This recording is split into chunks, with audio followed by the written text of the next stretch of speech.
So here we are at the Stormville Flea Market. It was pouring by our house this morning. It looks like it rained here, but it doesn't look like it rained as hard. Everything isn't as soaked as it was by our house. So we also hit a good patch of rain on our way up. So we're gonna check it out. We're doing a family affair today. So you know, we'll see if unfortunately when rain comes, especially the paper collectibles like comic books, people tend to, you know, maybe not bring out, but we'll see if we have any luck at picking up stuff here at the Stormville Flea Market for July. So we'll take a look and we'll check out what we get up next on this video from Bronzeville Comics.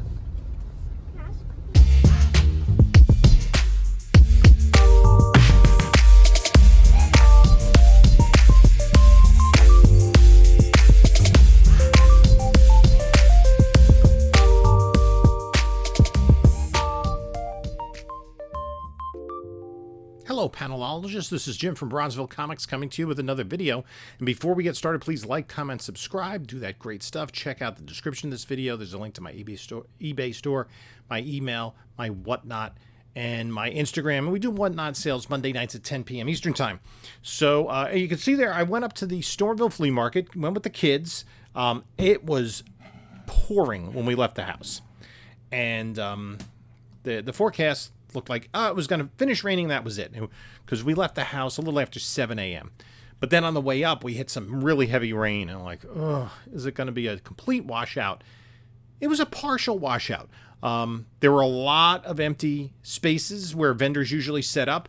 A couple of the regulars, including Card Comics, Warren, who I always am able to get books from. He always has great stuff and gives me good deals. He wasn't there. So I think a lot of the vendors stayed away. Some who had set up the night before, I guess, set up their tents and everything, were there to sell. So I think, get a good deal on some books. Storm, some clouds overhead. It rained hard this morning, so the number of vendors is a little limited.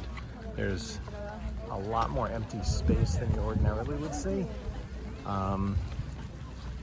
And I think there's still some people just starting to set up, but a lot of people did not come to set up this weekend. Or it's just today, it's only the one day.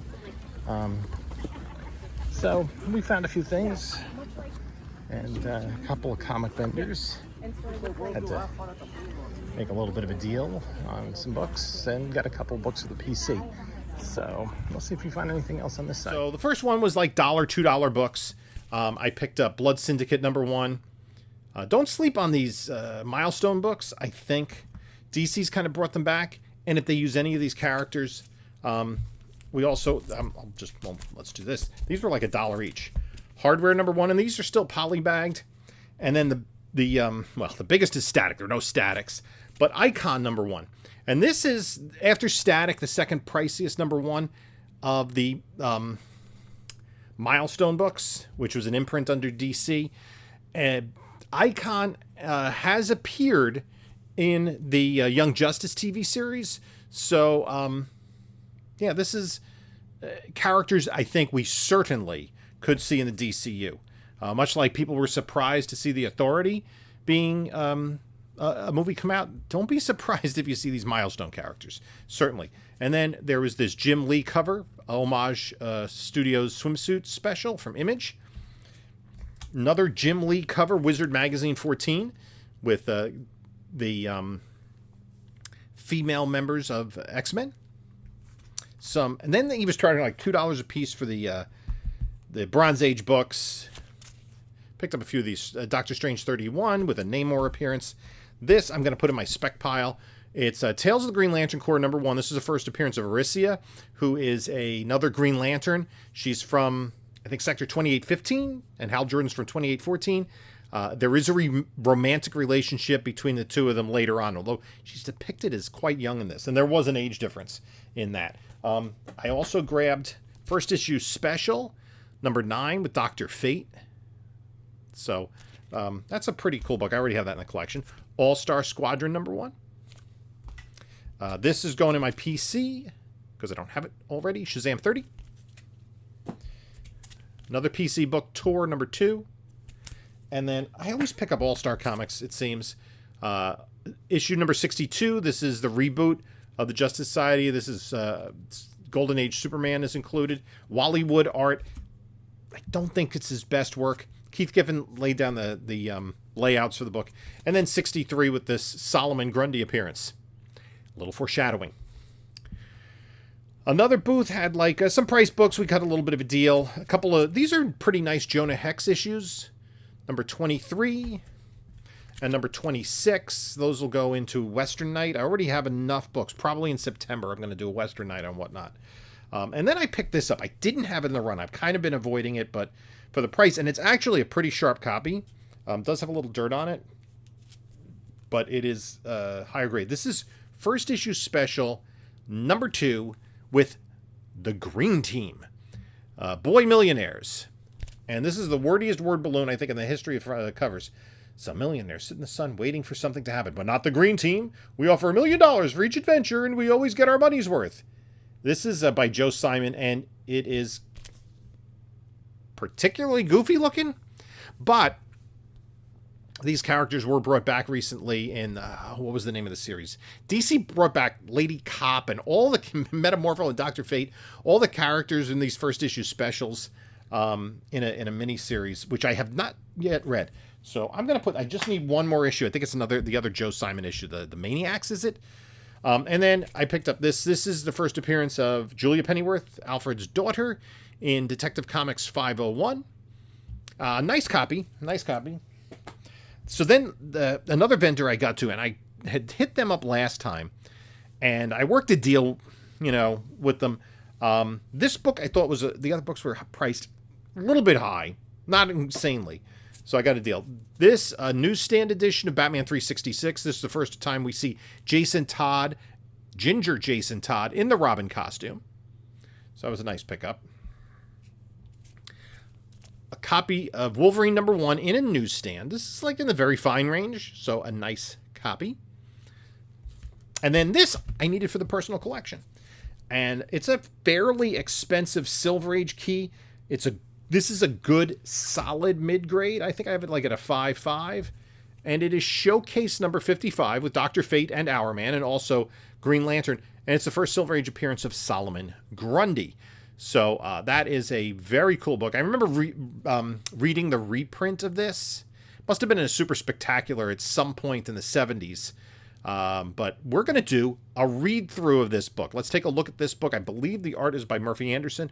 So we'll have some fun, some Earth 2 fun going through this book if you want to hold on. And we'll do a read-through of that. And this is going to the personal collection. I think it's like kind of borderline, close enough to get graded. It was a little bit higher grade. I think if it was a 7.0 or better, I would get a grade. But for right now, it's going to go in the PC, so I don't need to turn it over. And I have plenty of other books that I need to get graded. As a matter of fact, I am trying to finish off 126 books to send out this week to CGC, so I could just ship them all out with one book that is unlimited value, so that they open the entire package at once. That is my goal, but I have 5 different submissions and 5 different threads. A couple of 9.8 pre-screens, a 9.6 pre-screen, a vintage, and a modern. So that is going to be some unboxing fun coming up in several weeks. So, yeah, let's do a read-through of this book. Okay, we're going to do a read-through of this issue of Showcase 55, the first Silver Age appearance of Solomon Grundy. And we're going to take it out of the bag. I always put these little pull tabs on the bag so the tape stays on the back of the book, and we'll never touch the book. Could use a cleaning, as you can see from the back cover, but it's a pretty nice copy. Pretty solid. So we have Friends Across the Seas out on the inside front cover, and then the Supreme Team, Dr. Fate and Hourman. In a stone tower in witch-haunted Salem lives a man known to his world as Dr. Fate. Master of the occult sciences, he moves where he wills, upon, below, and above the earth he is sworn to protect. Ever since his discovery of Miraclo, a pill that gives him supercharged powers for 1 hour, Tick-Tock Tyler has assumed the role of Hourman, ally of the oppressed and scourge of Gangland.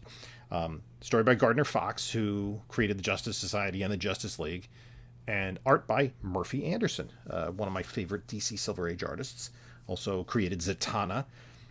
Both these superheroes, ooh, it does have that Silver Age smell. Nice. Both these superheroes have recently come out of retirement to join in the resurgence of the Justice Society of America. Now they combine forces as the Super Team Supreme to battle Earth's most awesome menace. Solomon Grundy goes on a rampage. March, April 1965. These both heroes had previously been in JLA, JSA team-ups. So Solomon Grundy goes on a rampage prologue. Not real life, only a weird distortion of it. Solomon Grundy is said to have been created by strange chemical reaction to the sizzling sunlight beating down on the decaying vegetation of soggy swampland. Impossible, said scientists. Well, maybe it was, but before long, a criminal band followed a new chief, Solomon Grundy. Soon, too soon, an entire nation was trembling before the ominous onslaughts of a raging colossus of crime who couldn't be stopped by bullets. Finally, trailed by the petrified forest by the indomitable Green Lantern, a truly titanic battle ensued. You hurt me. That chase across the continent didn't help him any. My ray is weakening him. Bullets couldn't kill him. Jails couldn't hold him. Only the emerald energy of Green Lantern had any effect on Solomon Grundy. Can't move. I'm caught. And today, here is that vision of terror, still imprisoned in a bubble of emerald energy. Someday get out, destroy enemy Green Lantern, someday. Cannot kill me, live forever. Must come time when am free, then kill Green Lantern. Editor's note, this is a recreation of a page that originally appeared in the Revenge of Solomon Grundy, published in All-Star Comics number 33, February, March 1947. So Solomon Grundy had been out of action for 18 years at this point. Solomon Grundy goes on a rampage, Chapter 1. Out of the sky it comes, streaking earthward in a furious blast of flame and thunder to crash and hurl skyward a spray of dirt and burning vegetation. There is an eerie silence. Is this mysterious exploding object a meteor, a fallen satellite, a stray asteroid, or some other visitor from outer space? For things from outer space do fall to Earth, yet this is totally unlike anything else that has ever landed on our planet. For from the wisping remnants of the shattered globe rises a creature with a hate-twisted face. Exiled into outer space by Green Lantern, Solomon Grundy is returned to the Earth that spawned him. The figure stumbles from the impact point through the woods. I find him. When I find him, I kill. It strides into a lake, proceeding forward, even as the waters close about its head, not breathing, not needing to breathe, until it comes to a high stone wall surrounding what used to be, long ago, a watery marshland known as Slaughter Swamp. Wall no stop me. I go back to birth waters. The wall goes down before the giant strength of the eerie humanoid, revealing a glowing marshland into which Solomon Grundy hurls himself headlong. Far away, in the witch-haunted hills of Old Salem, stands a stone tower, which emits a pulsing glow into the night as... Can't look! The tower's giving off some sort of strange radiance. Not the tower, but the crystal ball inside it, honey. This hasn't happened in a long time. Archaeologist Kent Nelson and his lovely wife, the former Inza Kramer, hurry into the stone tower, which has no door. The crystal ball glows of its own accord, only when some terrible evil walks the earth. Hurry, I must look into its depths. To the topmost room hurries the married couple, but only Kent Nelson dares stare into the brilliant globe. Odd, I see the radioactive marshlands attached to the Tyler Chemical Company plant. How can that be evil? I'll get your costume, dear. I know trouble when I see it. I guess Rex Tyler was a, polluter. Next moment, the Master of Magic, Dr. Face, stands arrayed in the uniform given to him by Nabu the Wise. Editor's note, for an explanation of the origin and powers of Dr. Fate, see the text page at the end of the story. I'll direct the crystal ball to show me where the evil comes from, to retrace its steps. Then we have a G.I. Joe ad. This is not your G.I. Joe, this is your father's G.I. Joe, when he was like 12 inches, and not like little bitty bigs. Not Larry Hama era G.I. Joes. Anyway, hurling himself upward from the tower and merging his atomic structure with the very wind, Dr. Fate quickly arrives at the impact point where the celestial globe struck the Earth. Whatever it was that fell here is gone. By reassembling its atoms, I can reconstruct its original form. With the ancient wisdom of the Chaldeans, he gathers the atoms of the dissipated bubble of force and reshapes them. By Ishtar, movie had not come out yet. This was once a bubble of force created by my fellow Justice Society of America member Green Lantern. All the more reason to hurry to the radioactive marshland pool. Some miles away in the Tyler Chemical Company plant office, the president of the company, Rex Tyler, is entering a vault known only to himself. Good thing I was here working late tonight so I could be here when the alarm sounded. Some man or animal has blundered into the marsh where we empty the radioactive waste from our cyclotron. Yeah, that's a great idea, Rex. Moments later, he dons the uniform of the great crime fighter Hourman. Always liked Hourman's costume. I'll take a handful of Miracle pills with me, but will only hold off swallowing one until I see what it is that broke into the radioactive marshes. I may need a full hour of super energy to cope with it. Editor's note. For an explanation of the origin and powers of Hourman, see the text page at the end of the story. And that was what was kind of cool. Like, you're reading the story for the first time, not familiar with these characters that have existed for a quarter century, and then you go to the text page. Soon after, the man of the hour stands before the glowing wastes of Slaughter Swamp and lifts out a Miracle pill at sight of Solomon Grundy. I've heard Green Lantern speak of that most bitter of all foes and how he put him away on a distant planet, presumably for eternity. Swallowing a Miracle pill, our man vaults into the air at the macabre man-thing. I must stop him, then tell Green Lantern. No, tell Green Lantern. I tell him I hate Green Lantern. And they have the little clock going, 10:15 p.m., so he has until 11:15 when his powers are going to be intact. But instead of attacking with his upraised arm, Solomon Grundy swings his left arm upward. Oof! I must be rusty to let him booby-trap me with that right hand. Thump! Even as Hourman slams into the bole of a thick tree, from the sky above swoops the Wonder Wizard, bolts of lightning running from his fingertips. Solomon Grundy. I never fought against him, but I've heard the Justice Society members tell of their Homeric battle with him. Dr. Fate infects the swampland trees with a pseudo-life force and directs it to attack the bellowing man-thing. Arg! Now, one note, both Dr. Fate and Hourman were no longer members of the Justice Society by the time Solomon Grundy appeared in All-Star Comics. Mad with rage, livid with the urge to rend and tear, Solomon Grundy reaches out and rips another tree from its earthbed. What enormous strength he has to fight off my magic-riddled trees and rip up another one. With that flail in his hand, the marshland monster sweeps the air above him, seeking to bat down his foe. I kill, no stop me, I kill. Quickly, Dr. Fate diverts some of his magic to shred the tree club into powder. It is evident that Solomon Grundy, being only a pseudo-life form, is not as badly affected by my magic as a true human would be. With a huge roar of defiance, the man-thing rips the trees from his body, even as the Wonder Wizard freezes the very air about him. They like to, in these text panels back in the Silver Age, use things like the Cape Crusader, the Man of Steel, the Emerald Archer, all those other ways to describe him. Anyway, magically form the frost crystals. Swiftly they build and cling to one another until an immense ice block stands on the rim of Slaughter Swamp.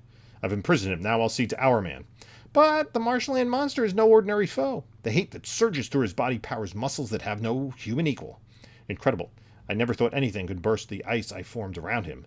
His incredible strength calls for new ways to use my magic.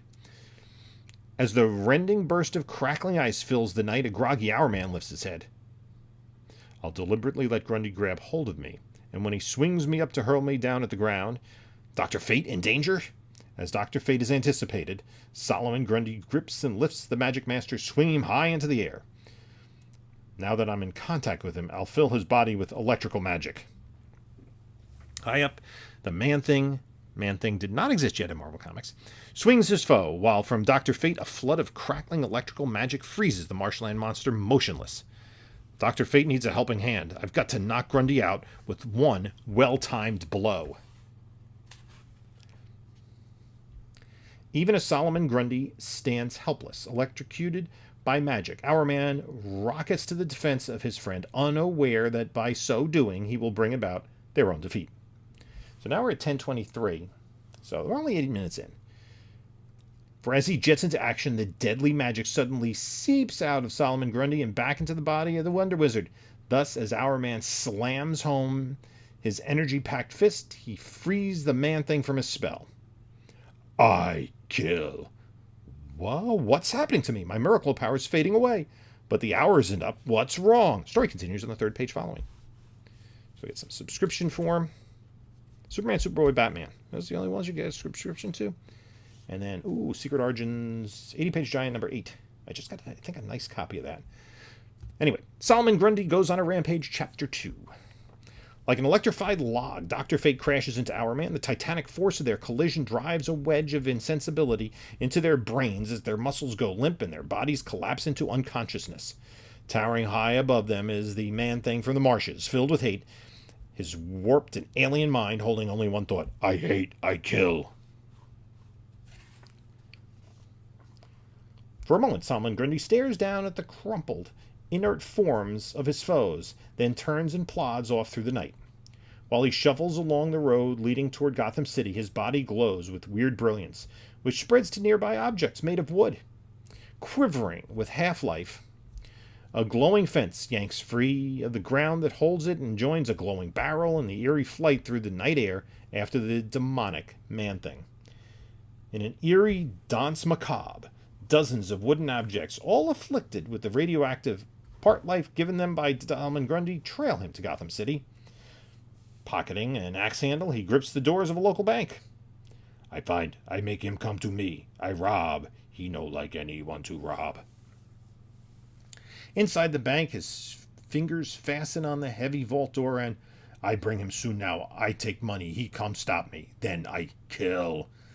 Moments later, the pockets of his ragged, rotting garments stuffed with greenbacks, the man-thing lurches from the bank where his wooden slaves have been hovering. Where is he? He be here soon, I think. Now, spoiler warning, but Green Lantern, the Golden Age Green Lantern, his weakness was to wood. Like from trees. Later on, it would be a different kind of wood. He howls his fury to the stars. Come get me. Where you hide, I wait, I wait. Where you? There he is. He come at last. That's hurt my throat. It hardly seems possible. I left Solomon Grundy trapped on a cold, lifeless planet.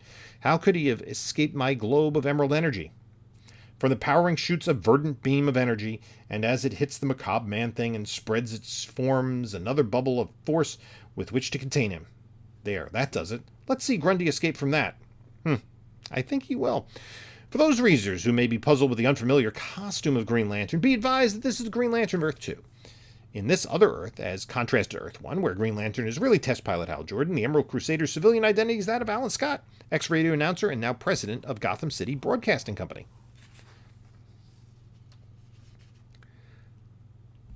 From his person, Solomon Grundy lifts a radioactive axe handle and slashes out, with it denting and cracking his power ring prison. No, I not go to faraway planet again. I stay here and smash Green Lantern. Whew, he sure showed me. The queer, half-allied wood smashes the power globe as the marshland monster howls his triumph. In the long years when he was imprisoned on that planet with plenty of time to think, he must have remembered our battles and realized that wood is my weakness and nemesis. Arg! Next moment, the man-thing waves his wooden soldiers to the attack. Hit, knock him down to me, so I grab him. Quickly, the Emerald Crusader deflects the path of the distant cyclone to blow away the deadly objects. Distant cyclone? Anyway, some of these wooden objects are getting through to me, battering me. With his power ring, he fashions tongues of flames to leap up at the wooden weapons. I'll put out that fire and restore things to normal after I overcome that wooden barrage. But always that army of wood increases so that the unending blows fell the Green Gladiator. I win. At this critical moment, from south of Gotham, this city streaks Dr. Fate, fully recovered from his knockout blow. Grundy's grabbing Green Lantern. Fortunately, I was able to track him here by his radioactive footprints. Spotting the Wonder Wizard, the macabre man-thing. See, they like to do that. There's a lot of that. And usually alliterative. And instantly, his wooden army regroups itself and... Kill. You're really gonna... like a chair and a door. Wood is no nemesis of the Master of Magic, however. His body pours out occult powers, and under their spell, I'll reshape their atoms to form a mighty weapon to use against that pseudo-life form. Meanwhile, our man has been trailing Solomon Grundy as swiftly as he can. Almost 2 hours have passed since I took the miracle pill. In another few seconds, an hour after intervened after my hour of energy charge powers, I can take another. So he could have powers for an hour, and then he needs an hour off. Even he swallows a miracle pill. He sees the swampland scarecrow lift Dr. Fate's wooden mallet and swing it. I hope that this helping hand I give Dr. Fate will turn out better than the last one. But as Dr. Fate swerves aside from the mallet, Tick-Tock Tyler sees his fellow superhero come straight for him. All of a sudden, I have a great compulsion to destroy Our Man. And I must battle and overcome Dr. Fate at all costs. Now, here's an interesting thing. This is a statement of ownership. I don't think back in these days they wouldn't, like in the 70s, later publish the circulation of these books, how many were published and how many were returned, kind of thing. So you can get an idea of how many books were in were in the public's hands. And of course, a fraction of them still exist after 60 years. The instant you touch that magical light curtain, Our Man, you doom yourself. I'll match my miracle powers against your magic anytime, Dr. Fate. Solomon Grundy is forgotten before the sudden hate that fills the hearts and minds of the two Crusaders. No longer do they concern themselves with the battling the macabre man-thing. They are intent only with doing away with one another. The deadly duel begins as Dr. Fate flings up a curtain of magic and Our Man leaps toward him, energy-charged, fist clenched. Arg! They do like to do a lot of time explaining what's going on. Confidently, the man of the hour springs into the shimmering drape of awesome enchantment. His body is stiffening, his mind reeling. But even though Our Man sinks into unconsciousness, he had so much momentum behind him, it carried him clear through my magic curtain. He had enough time to think all that in that period of time. Head over heels, the inert superheroes tumble toward the ground. The instant they thud to earth, the marshland monster trudges off into the night. As he shuffles along the road towards Slaughter Swamp, Solomon Grundy is suddenly framed in a pair of brilliant headlights. For Pete's sake, look there! It's our old pal Solomon Grundy! Where you been all these years? The man-thing pauses, recognizing his gang of years before. Boy, is that a coincidence! He's got his arch enemy Green Lantern. How about that? Green Lantern put me on dead planet long time ago. Very cold, very dark there. Me not like. Then, long time later, big thing like shooting star passes high up. Pull everything off planet not held down. I go too. Now me find Green Lantern, me get revenge. I ride through space, no need to breathe. Feel cold, but no freeze. Move green ball by holding sides. Make it go where me want. Steer a sphere in space. Took long time, but at last I steer it home. Urged on by his eager friends, Solomon Grundy agrees to help them pull off another job for old time's sake. Atta boy, Solomon, we'll take over now. Man, what a haul! While the swampland scarecrow continues on his way, Dr. Fate and Our Man slowly stir, rise to their feet. Whew, what came over us? For a while there, I felt you were my enemy. Same here, but I believe I'm beginning to understand. My hate for you began when you swallowed that miracle pill. Something about your miracle affects my magic, just as my magic has an adverse effect on you when you go into action near me. First, it weakened us so Solomon Grundy could throw off your magic electricity and hurl you at me. Then it made us fight one another. Perhaps the radioactivity of Solomon Grundy's body has something to do with it. Merging his body atoms with the wind he creates with his magic, the Wonder Wizard rockets into the air as the man of the hour is drawn up after him. I'll create a non-gravitic pathway of air behind me, so you can ride along, drawn after me by the speed of my flying. Since we have been reasonably close to my miracle affect your magic, I'll make sure to keep my distance. With the Master Mage leading the way, Tick-Tock Tyler speeds along behind him with the ease of an air skier until, Dr. Fate, look below you. Next moment, Our Man breaks out of the anti-gravitic path. Is that a word? I don't know. Pathway as crooks. Robbing that jewelry store. I'm going down to stop them. While you go on ahead after Solomon Grundy, I'll join you later. The man of the hour drops like an avenging comet from the sky. Like a cat, he drops to his feet, then lashes out with a supercharged fist. A gun blasts in the night, but before the bullet can reach him, Our Man leaps above it. He comes down hard like a living bomb. Wrap that up in less than a minute. I'll turn them over to the police, then rejoin Dr. Fate. Far ahead of the Master of Magic, is swooping low over Slaughter Swamp, keen eyes scanning its radioactive waters. No sign of Solomon Grundy, yet his radioactive footprints show he came here. Suddenly, the waters part as the macabre man-thing rises upward to come to grips with his tormentor. Arg! Ah, there you are. You not only have me to deal with, Grundy, but also Green Lantern. The stunned eyes of the swampland scarecrow turn toward the edge of the marshland where, Green Lantern, no, you in swamp. Me put you there. Make you just like me. Help me fight enemies. That, not you. I figured that magical Green Lantern I created would make him blurt out whereabouts of the real Green Lantern. Despite his claim to have imprisoned the Emerald Gladiator, the sight of his longtime foe maddens Solomon Grundy. I take you back into water. I make you man-thing like me. The marshland monster discovers that the magical Green Lantern has an eerie strength all his own. You hit hard, but I knock you out. You see.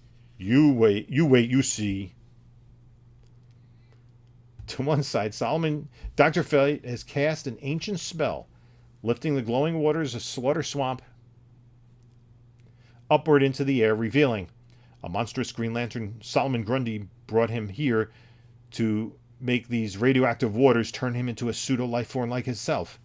Shambling forward, the transformed Green Lantern hurls himself straight at the Wonder Wizard. He doesn't know who he is or who I am. He's completely under the spell of the radioactive swamplands. A beam of the power ring forms a great green mace that plummets downward at the mystical mage. I kill. With his left hand, Dr. Fate catches and holds the mace as his right hand hurls tiny suns at the fellow Justice Society member. You have great powers, Green Lantern, but so have I, and my brain is keen and alert, while yours is possessed only with the desire to destroy. The miniature suns beat down upon Green Lantern with their mystic powers. He writhes, he twists to escape the magical rays that bathe his body. Suddenly, a startling change comes over the Emerald Crusader. Well, that was brief. The monstrous features disappear, his torn and riddled clothes firm back to normal.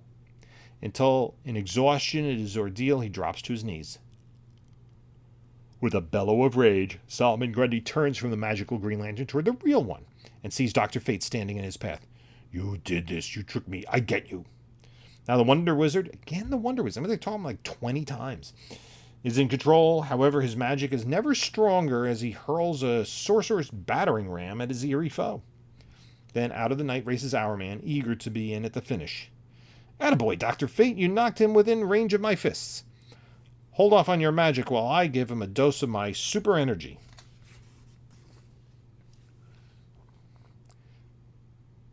It's your turn now. As the macabre man-thing, once again, hurtles back towards him, the Wonder Wizard whips him around and around until... Coming right back at you, Hourman. This is like a wrestling tag team match. As long as we work in turns, we can each use our superpowers. Upward into the air jets Hourman, high above the swampland scarecrow. Reversing direction in midair, he powers a pulverizing blow down on Solomon Grundy. As Dr. Fate continues the onslaught, a revitalized Green Lantern moves in. Let me help out, fellows. You must know by now that nothing can knock Solomon Grundy out because of his strange life form. Get the whole thing in the picture here. We must do something else. What have you got in mind, Green Lantern? Ugh. To imprison him in a modified force bubble, the one I originally created years ago was weakened over the years because of the long trip through space and its fiery fall through the Earth's atmosphere so that it cracked open and dissipated when it landed. Side by side, Dr. Fate and Green Lantern rise into the night sky. I understand. I'll add my magic to the energy of your power ring. Exactly. Together we'll create a globe, half energy and half magic, that will last until the end of time. Well, at least till the next time we need Solomon Grundy for a plot device. From magical fingertips and power ring, pour dual energy, creating a massive ball of alternating bands of magic and matter. That ought to hold him. If it doesn't, I can't imagine what will. Then from below, Hourman lifts his fist in a magnificent uppercut, driving the macabre man-thing upward towards the magical prison prepared for him. So awesome is that blow that within moments... Now, what do we do with Solomon Grundy? With our combined powers, we'll put him in eternal orbit around the Earth. That way we can maintain a 24-hour vigilance on him. Upward and outward into the orbit about the planet goes the macabre man-thing, endlessly circling the world that spawned him. My crystal ball in your power ring will glow in a unique way if Solomon Grundy ever escapes from that prison. Personally, I don't think he'll ever bother us again. I wonder. The end. So we kind of have that self-contained story, and then we are given the origin of both Dr. Fate and Our Man. Dr. Fate is a student of those ancient mysteries, the secrets of which were lost when Julius Caesar burned the library in Alexandria. He delves into the sciences of the occult and the weird, being both an alchemist and a mage.